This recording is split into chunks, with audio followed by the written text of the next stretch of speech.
Here's a question from King in the chat. Let's cover this one. So it says blocks continue to be mined even after the subsidy is less than 1 Bitcoin, right? So even after 2140, blocks will be mined for transaction fees, even without a block reward. Yes, that is correct. And maybe just for fun, we'll take a quick look at this because I do have this saved here as a nice, nice thing to check on when we need it. So let's take a look here. I don't know how well you can see this. Maybe I'll zoom in. I'm going to take this question off the screen. But this is the breakdown of the subsidies through the years.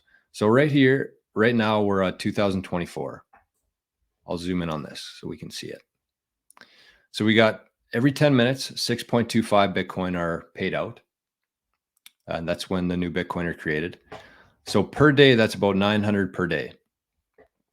In 8 days from now, that's going to get cut in half to be 3.12 Bitcoin every 10 minutes for a total of approximately 450 Bitcoin per day. So that's kind of where we're at right now. And I have these ones highlighted here because this is where things get a little bit crazy. So in 2064, it's going to be every 10 minutes, it's going to be about, what would that be? 610,000 sats every 10 minutes. That's what the block rewards are going to be worth, for a total of less than 1 Bitcoin per day being mined. That's in 2064. And then we scroll down here to 2136. And actually the last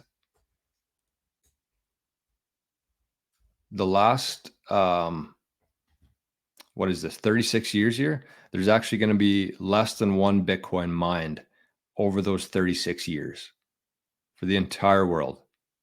And think about how many people are going to be using Bitcoin. Think about how many people are going to be mining Bitcoin. For 36 years, there's going to be 1 Bitcoin mined.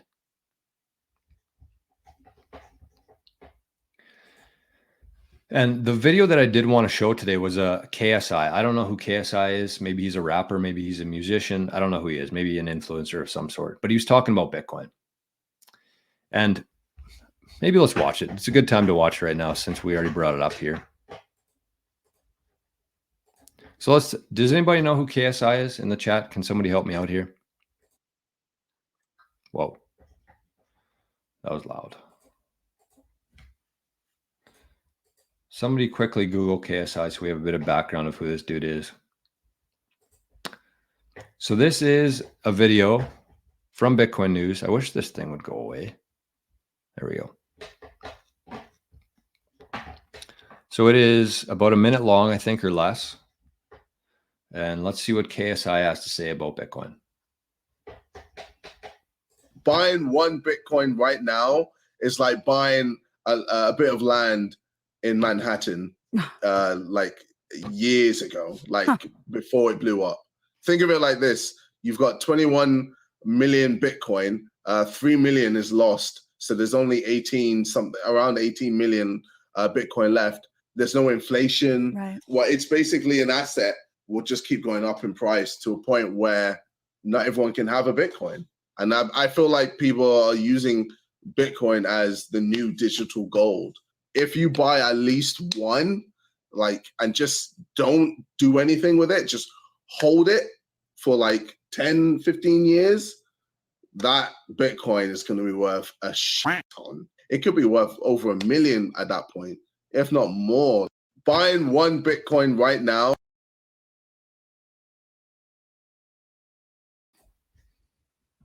So I don't know who KSI is still. Google might, let's just Google this quickly, see who he is. KSI. Oh, he's a social media influencer and professional boxer. Okay, so let's talk about that video quickly. He says that it's like buying land in Manhattan in the early days, which it is. But then he goes on to say that it's like digital gold. And then he goes on to say, hold on to it for 10 or 15 years, and it's going to be worth 1 million or more. So good message. I think he's getting the point across to people. Any influencers who are talking about Bitcoin is a good thing. But think about that. Think about saying that sentence that it's the equivalent of owning land in Manhattan in the early days, which it is. But then think about that. Would you have bought land in Manhattan and then after 10 or 15 years cashed out and sold it? Hundreds of years later, or 100 years later, however old Manhattan is, do you think you'd be happy that you sold that land in Manhattan 10 years after buying it? Or would you be pissed that you sold that land in Manhattan? So kind of the point there is like, yeah, he's good. He's got a very good point in terms of the scarcity, in terms of being here as an early adopter, showing up in Manhattan first. But he's missing the point of you don't ever sell that land in Manhattan. You don't ever sell that apartment block in Manhattan. You hold on to that forever. Forever. You pass it on to your kids. They pass it on to their kids, 4 generations to come. And we looked at the chart there from 2100 to 2136. There's going to be 1 Bitcoin mined in 36 years. So do you think looking back there, your family's going to be happy that you cashed in, you tripled your Bitcoin, you paid off some of your mortgage, and you were just able to live a nice, comfortable life after that? Do you think your family's going to be pumped about that or pissed?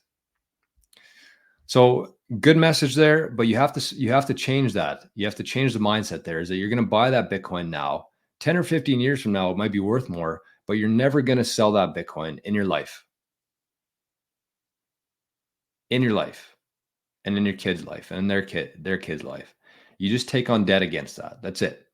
So you go to the bank, you show your Bitcoin balance. Maybe they require that they hold some of it, but you take out cash there and you buy whatever you need to. You don't sell the Bitcoin. You don't ever sell the Bitcoin. Rock and Roll says, keep on stacking harder because